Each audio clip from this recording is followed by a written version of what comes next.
আসসালামু আলাইকুম প্রিয় শিক্ষার্থীরা, আজকে আমরা নবম দশম শ্রেণীর গণিত বইয়ের 13 অধ্যায়ের এমসিকিউ সমাধান করছি। আজকে টাইপ 6 আলোচনা করতেছে আমাদের ইজি ম্যাথ বই থেকে। তো এখানের মধ্যে আমরা দেখতে পাচ্ছি একটা ধারা দেওয়া আছে। এই ধারাটির সাধারণ অনুপাত, ভাই সাধারণ অনুপাত কিভাবে নির্ণয় করে? সাধারণ অনুপাত নরমালি গুণোত্তর ধারা হয়, আর সাধারণ অনুপাত নির্ণয় করার সহজ নিয়ম দ্বিতীয় পদকে প্রথম পদ দিয়ে ভাগ করতে হবে, অর্থাৎ যে কোনো পদকে তার আগের পদ দিয়ে ভাগ করলে যেটা হবে সেটাই হচ্ছে সাধারণ অনুপাত। সেখানে দেখো যে 8 কে যদি আমরা 4 দিয়ে ভাগ করি কত হবে? 2। তার মানে এটা সাধারণ অনুপাত হচ্ছে ক। 98 এর অ্যান্সার কি হবে? 98 এর অ্যান্সার হচ্ছে ক। এরপরে দেখো এখানে 99, এটা একটা গুণোত্তর ধারা সাধারণ অনুপাত বের করতে বলছে। তার মানে দ্বিতীয় পদকে প্রথম পদ দিয়ে, এই যে 2 কে আমরা হচ্ছে -2 দিয়ে হচ্ছে ভাগ করব। এই যে 2 কে যদি আমরা -2 দিয়ে ভাগ করি তাহলে কি হবে? তাহলে -1 হবে। এই যে 2 2 কাটা যাবে, শুধু মাইনাস থাকবে, ওইটাকে আমরা একসাথে লিখতে পারি -1। সো এটার অ্যান্সার কি হবে? অ্যান্সার হচ্ছে খ, -1। এরপরে আবার 100 নম্বর প্রশ্নটা দেখো, এখানে বলা হচ্ছে যে এখানে সাধারণ অনুপাত কত। এটা সাধারণ অনুপাত, এই দ্বিতীয় পদকে ভাগ করব প্রথম পদ দিয়ে। তো দ্বিতীয় পদ কত ভাইয়া? দ্বিতীয় পদ হচ্ছে -1। এটাকে আমরা ভাগ করব কত দিয়ে? প্রথম পদ দিয়ে। প্রথম পদ কি? 1/√2। তো প্রথম পদ আমরা লিখলাম 1/√2। এখন -1 এর জায়গায় -1 লিখলাম। এই যে যে ভাগ চিহ্ন, এটাকে যদি গুণ চিহ্ন দিয়ে দেই, এটা উল্টে যাবে। √2 উপরে চলে যাবে, 1 নিচে চলে আসবে। √2 উপরে, নিচে 1। নিচের 1 লেখার দরকার পড়ে না, তো √2 এর সাথে -1 গুণ করলে -√2। তার মানে এটার অ্যান্সার কি হবে? অ্যান্সার হচ্ছে ক, -√2। তাহলে 100 অ্যান্সার কি? 100 নম্বর অ্যান্সার হচ্ছে ক, -√2। এবার আসো 101 নম্বর প্রশ্ন, যেটা 101 নম্বর প্রশ্নটা যদি আমরা খেয়াল করি, 101 নম্বর প্রশ্নে এখানে আমাদের সেম জিনিস। এই যে দেখো, এই জায়গার মধ্যে 1/√2 ছিল, এই জায়গায় জাস্ট 1/√3, এই আর কিচ্ছু না। তাহলে এটাকে যদি আমরা এটা সাধারণ অনুপাত নির্ণয় করি, ওইখানে -√2 আসছে, এখানে -√3 আসবে, একই জিনিস, এটা করার কিছু নাই। -1 কে 1/√3 দিয়ে যদি আমরা ভাগ করি তাহলে সেটা হবে আমাদের √3, যে আগেরটার মতো, জাস্ট √2 জায়গায় √3 হবে। আচ্ছা, এবার আসো পরেরটার মধ্যে আমরা যদি খেয়াল করি, এখানে আমাদের এটা একটা অনুক্রম। ধারা থাকলে ওই যে প্লাস মাইনাস থাকে, আর অনুক্রম থাকলে এরকম কমা কমা থাকে। তখন এই অনুক্রমের সাধারণ অনুপাত নির্ণয় করতে বলছে। তো সাধারণ অনুপাত কিভাবে নির্ণয় করব? ওই যে একই সিস্টেম ভাইয়া। তুমি এই দ্বিতীয় পদকে প্রথম পদ দিয়ে ভাগ করো। দ্বিতীয় পদ হচ্ছে 1/√3, এটাকে আমরা ভাগ করব প্রথম পদ -1 দিয়ে। এখন -1 এর নিচে কিছু নেই, মানে একটা 1 আছে। এবার লবে কি আছে? লবে আছে 1/√3। এবার এই যে যে ভাগ চিহ্নটা, এটাকে গুণ চিহ্ন দিলে এটা উল্টে যাবে, 1 উপরে চলে যাবে, -1 নিচে চলে আসবে। সো 1 আর 1 গুণ দিলে 1, √3 এর -1 গুণ দিলে হবে -√3, তার মানে 1/√3। তো 1/√3 যে কথা, বা -1/√3 একই কথা, এই যে এটা একই কথা। তার মানে অ্যান্সার কি? এটার অ্যান্সার হচ্ছে খ। অ্যান্সার কি হবে? অ্যান্সার হচ্ছে খ। এবার আসো 103 নাম্বার প্রশ্নে আমরা চলে আসি। এখানেও সেম সাধারণ অনুপাত কত? -1 কে 1 এই যে আমাদের আগেরটার মতো, দেখছো 1/√3 -1 ছিল, এখানে 1/5 -1। তো এক্ষেত্রে অ্যান্সার আসছিল কি? অ্যান্সার আসছিল তোমার -1/√3। তো এই ক্ষেত্রে অ্যান্সার আসবে -√5। এটা আর করার কিছু নেই, অ্যান্সার কি আসবে? -√5। আচ্ছা, এই যে পরেরটাও সেম, 1/√7 -1। তাহলে যদি ভাগ করি তাহলে অ্যান্সার আসবে -√7। আচ্ছা,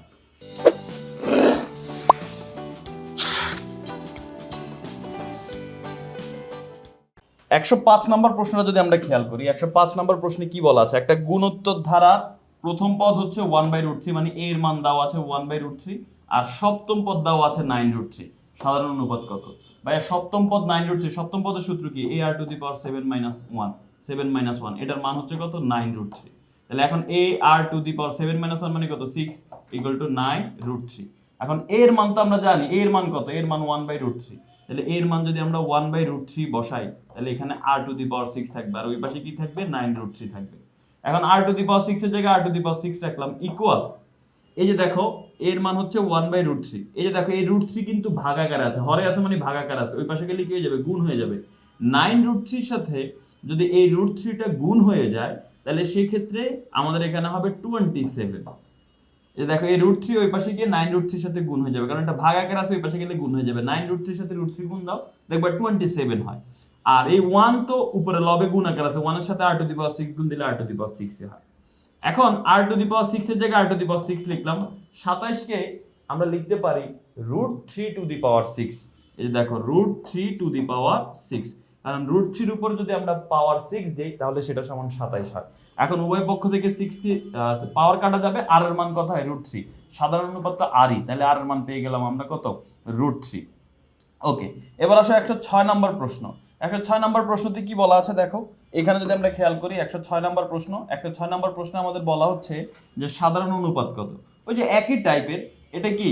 এটা হচ্ছে চতুর্থ পদ, তাহলে চতুর্থ পদ 32। চতুর্থ পদকে আমরা এইভাবে লিখতে পারি, চতুর্থ পদ যেটা ফোর্থ, এটার মান দেওয়া আছে 38। এখন চতুর্থ পদের সূত্র কি হবে?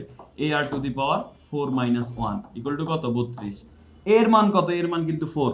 তাহলে এর মান 4 বসাইলাম, আর 4 থেকে 1 বিয়োগ করলে 3 ইকুয়াল টু 32।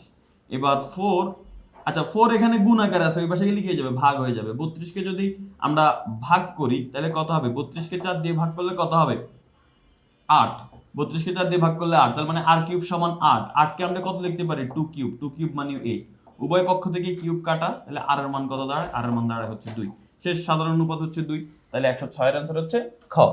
এখানে দেখো, এখানে তোমার একটু কাজ করতে হবে। এখানে বলতেছে ধারাটির সাধারণ অনুপাত কত, r কত নির্ণয় করতে হবে। তো r নির্ণয় করতে হলে যে কোনো পদকে তার আগেরটা দিয়ে ভাগ করতে হবে। এখন m কে যদি 3 দিয়ে ভাগ করি তাহলে m/3 হয়। তাহলে তো হইলো না, মান আসতেছে না, একটা মান বের করতে হবে। তো দেখো, এটা আমরা কয়েকটা ক্যালকুলেশন করে করতে হবে। প্রথমে প্রথম পদকে আমরা a ধরি, তাহলে এর মান কত বলো তো? এর মান হচ্ছে 3। এর মান কত? 3। এবার 81 কততম পদ ভাইয়া বলো তো? 81 হচ্ছে 4তম পদ। 1 2 3 4। তাহলে আমরা এখানে বলতে পারি যে 4তম পদ এটা হচ্ছে কত? এটা হচ্ছে 81। এখন 4তম পদের সূত্র কি বলো তো? ar⁴ - 1 ইকুয়াল টু কত? 81। এবার তুমি এর মান বসাই দাও, এর মান তো 3। তাহলে 3 r⁴, এই যে এর মান 3 বসাইলাম, আর এর জায়গায় আর 4 থেকে 1 বিয়োগ করলে কত হবে? 3। আর 81 এর জায়গায় 81 থাকবে, আর কিউবের জায়গায় আর কিউব।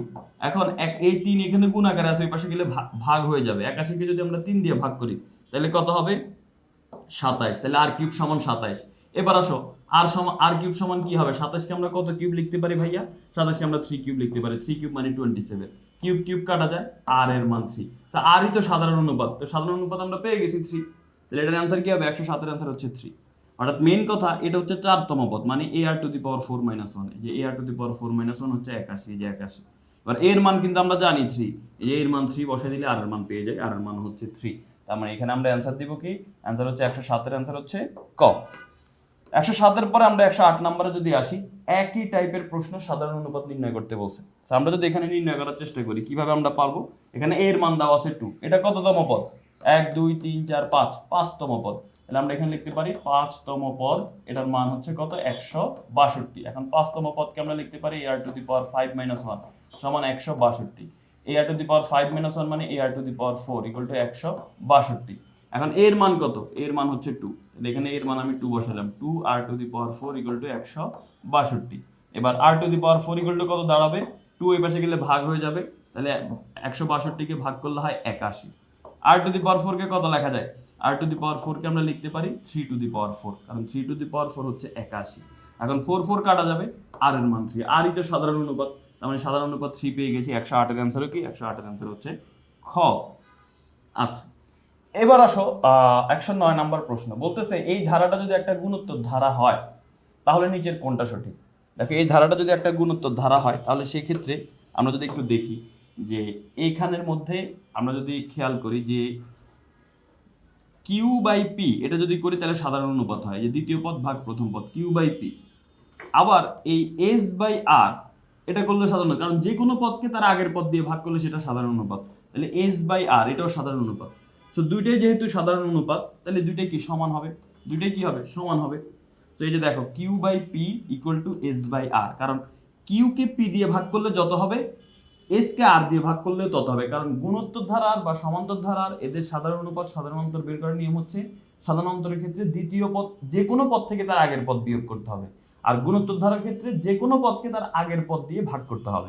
তাহলে এখানে আমরা যে Q/P, এখানে আমাদের কোথাও আছে যে Q/P ইকুয়াল টু S/R, এই যে দেখো S/R, তার মানে এটা হচ্ছে আমাদের সঠিক।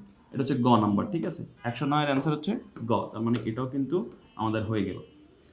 এবার এখানে আসো, PQRS এটা গুণোত্তর ধারাভুক্ত, মানে এই যে এটার মতোই আর কি PQRS। তাহলে নিচের কোনটা সঠিক?